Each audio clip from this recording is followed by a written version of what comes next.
Prolongation de 30 jours pour la fermeture partielle des cours fédérales en Éthiopie. La prorogation qui fait suite à la pandémie de coronavirus qui secoue le pays se justifie par les informations publiées par le ministère de la Santé faisant état d'un nombre croissant des nouveaux cas de Covid-19 dans le pays. De plus, la Cour suprême fédérale a indiqué que cette décision vise à renforcer la sécurité des juges et des autres travailleurs ainsi que des personnes qui viennent dans les locaux de l'institution.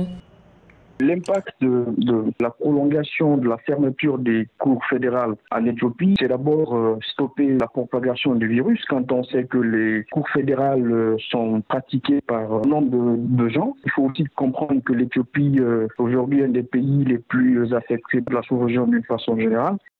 Outre cette prorogation de la fermeture partielle des cours éthiopiennes, la Cour ne recevra plus de nouveaux dossiers pendant cette période d'extension. Cependant, les affaires urgentes sur lesquelles il faut statuer seront examinées.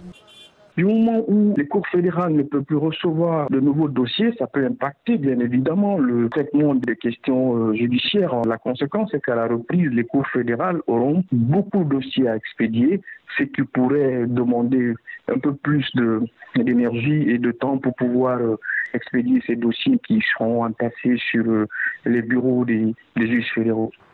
Soulignons que les mesures de fermeture partielle étaient imposées aux cours fédérales depuis le 18 mars 2020 afin de limiter la propagation de la pandémie. L'Éthiopie a par ailleurs enregistré 129 nouveaux cas de coronavirus sur 5500 tests, soit un total de 2020 personnes infectées, dont 334 guérisons et 27 décès.